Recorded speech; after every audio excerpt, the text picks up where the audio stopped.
Ya Nabi salam alaika, Ya Rasul salam alaika, Ya Habib salam alaika, salawatullah alaika.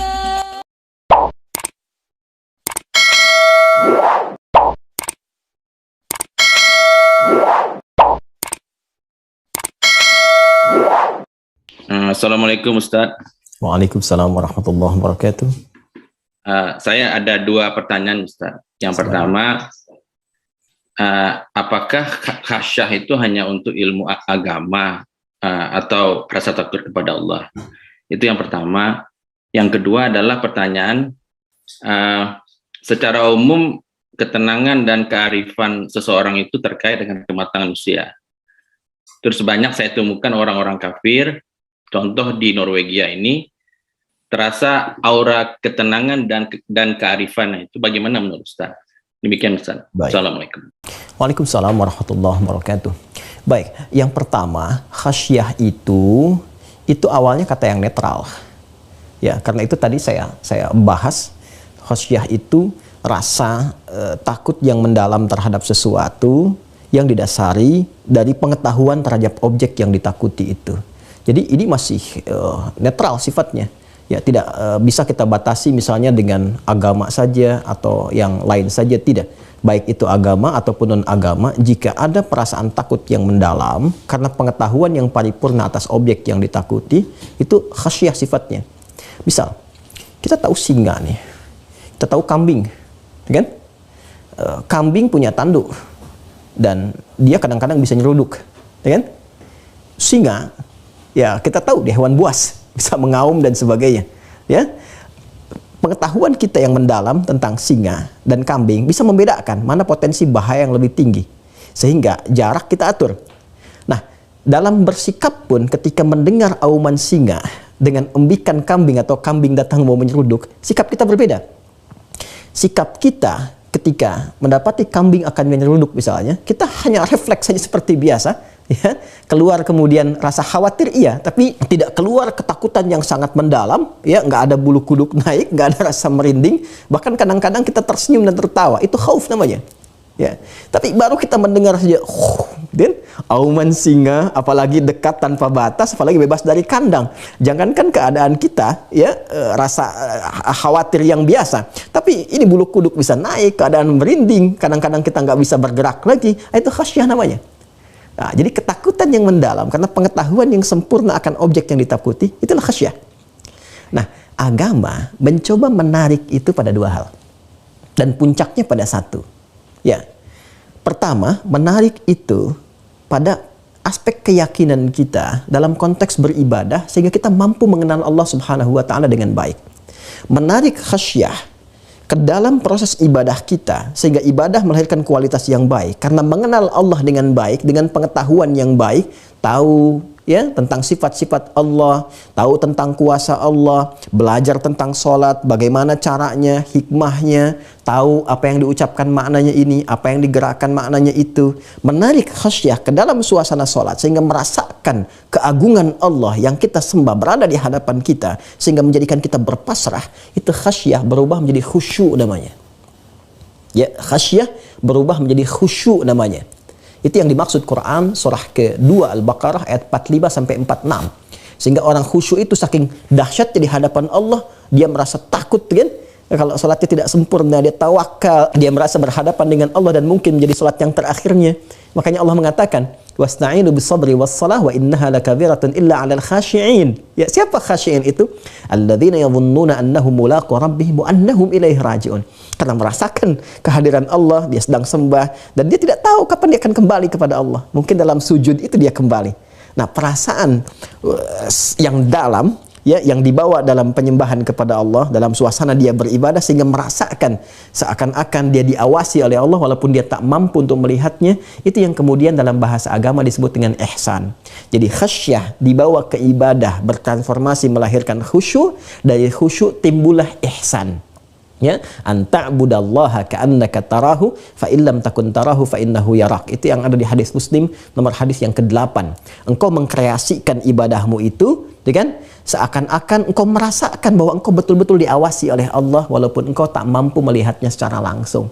Nah, orang-orang ihsan ini ketika merasa diawasi oleh Allah, maka apa implementasinya dalam kehidupan? Dia akan bawa dalam kehidupan. Makanya pasca sholat ada konektivitas dia dengan Allah. Karena khasyah tadi jadi khusyuk, akhirnya jadi ihsan, dari ihsan jadi zakir, jadi zikir. Ya, makanya di Quran surah keempat ayat 103 dikatakan fa idza qadaitumus salata fadhkurullaha. Kalau engkau telah tuntas menunaikan salat, maka ada konektivitas dirimu dengan Allah. Tersambung, ingat. Makanya salat disebut salat dari kata silah, sesuatu yang tersambung dengan kuat. Keberhasilan orang sholat ketika selesai sholat ada konektivitas dia dengan Allah, ingat Allah, makan ingat Allah, kerja ingat Allah, jalan ingat Allah. Kalau jalan ingat Allah, mustahil keluar dari masjid mengenakan sepatu orang. Kalau kerja ingat Allah, mustahil menuliskan apa yang bukan milik dia, itu mustahil. Karena saat dia memandang dia ingat Allah, mustahil memandang yang dilarang. Berkata ingat Allah, mustahil berkata yang Allah nggak suka. Allah nggak suka hoax, Allah nggak suka mencela, Allah tidak suka perselisihan, gitu kan? Maka bagaimana seseorang yang merasa diawasi Allah, didengar oleh Allah berkata atau bertutur atau bersikap yang tidak baik? Itu yang saya maksudkan. Khasyah, kenal. Dari kenal ada takut, ditempatkan pada tempatnya menjadi khusyuk. Dari khusyuk jadi ihsan. Dari ihsan jadi adzakirinallaha dzikran katsira. Sedangkan yang kedua, ada rasa ketenangan dalam jiwa yang Anda tadi tanyakan, yang memang secara alamiah Allah lekatkan dalam hukum namanya sunnatullahi fil kaun. Ya, yang bisa dialami dengan dua fase. Satu dengan pembelajaran, dua fase rentang berkehidupan dalam berpengalaman. Ya, jadi dari data masuk dicerna oleh akal menjadi informasi diserap ke jiwa menjadi pengetahuan. Itu kalau disimpan dalam memori terus menjadi bekal yang baik dalam jiwa kita, itu membimbing keadaan jiwa untuk bersikap. Dari informasi itu dicerna sepersekian detik untuk bersikap. Kalau ada gini, ini meresponnya. Ini meresponnya. Dari pengalaman itu, kadang orang bersikap menjadi lebih matang. Itu sunnatullah fil kaun. Ya, di siapapun yang berkehidupan, mau muslim, mau bukan, kalau dia banyak bergaul, banyak datang sana, datang sini, bersamaan dengan tumbuhnya usia. Ya, banyak dia dapat pengetahuan, dapat banyak pengalaman. Di situ informasi terkumpul pada jiwanya, dan sepersekian detik sistem dalam dirinya. Ini yang dahsyatnya. Seharusnya, mohon maaf ya, kita seringkali kagum melihat keluar. Tapi karena terbiasa memandang diri kita kurang kagum lagi tentang apa yang telah Allah berikan yang ada pada diri kita. Bagaimana mata bekerja, bagaimana otak bekerja. Itu kan kumpulan data, informasi yang masuk ke dalam diri kita. Itu yang membimbing kita, dikemas oleh jiwa kita untuk membimbing bagaimana bersikap. Nah, itulah yang menjadikan seseorang matang dengan perkembangan usia. Karena dengan usia itu informasi banyak masuk. Tapi kalaupun usianya berkembang, tapi dia terbatas. Kalau nggak percaya silakan simpan, karantina. Sekarang orang di karantina COVID sepekan. Karantina seorang misalnya 7 tahun, nggak boleh kemana-mana. 17 tahun, nggak boleh kemana-mana, di ruangan saja. Maka silahkan lihat bagaimana ketika dia keluar dari ruangan itu. Apakah dia akan tenang? Apakah dia stabil? Tidak, secara emosional dia akan terganggu.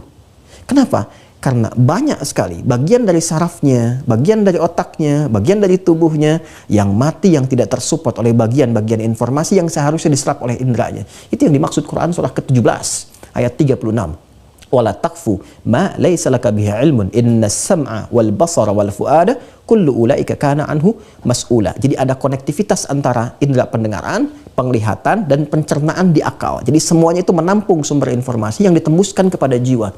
Itu yang dimaksud di Quran surah ke-7 ayat 179. Ya, lahum qulubun la yaqiluna biha. Ya, ada otak yang kemudian mencerna sesuatu tidak bersandarkan kepada apa yang dikumpulkan dalam jiwanya, sehingga cenderung otaknya, akalnya tersesat dalam berpikir.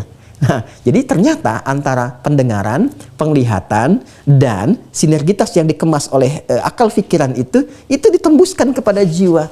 Ya, bisa berbentuk nanti emotional question, kecerdasan emosional, spiritual question, kecerdasan spiritual, yang nanti akan membimbing kecerdasan intelektual dalam bersikap.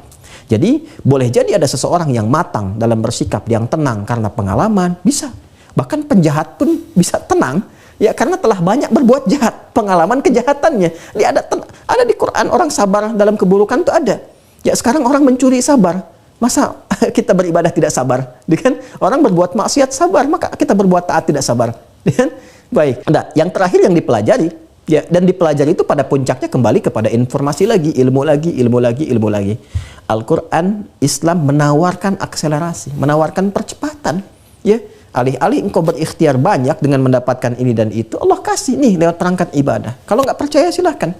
Baca Quran, tenang kan? Berdoa, tenang kan? Sholat, tenang kan? Ya, bahkan tempat sholat pun bikin tenang. Ya, istighfar bikin tenang kan?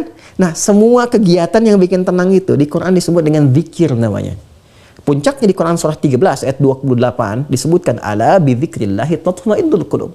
Karena itu salat disebut dengan zikir. Quran surah ke-20 ayat ke-14 wa aqimis salata li dzikri. Quran disebut dengan zikir. Quran surah ke-15 ayat 9, Quran surah ke-54 ayat 17, 22, 32, 42. Kemudian apalagi doa disebut dengan zikir. Quran surah ke-7 misalnya, ya, ayat ke-205, ya, wadhkur rabbaka fi nafsika tadarruan wa khifatan wa dunal jahri minal qaul. Zikir kita subhanallah, alhamdulillah, Allahu akbar disebut dengan zikir. Quran surah ke-4 yang ayat ke-103. Jadi akumulasi semua itu kenapa disebut dengan zikir? Karena dampaknya menenangkan kepada jiwa. Tidak harus bersamaan dengan tumbuhnya usia dan pengalaman-pengalaman yang ada. Makanya Anda bisa temukan ahli Quran usia 5 tahun bisa lebih tenang dibandingkan orang dewasa senior yang usia 50 tahun. Kenapa? Karena dalam hatinya berkumpul zikrullah berupa firman Allah Subhanahu wa ta'ala. Wallahu ta'ala alam bissawab.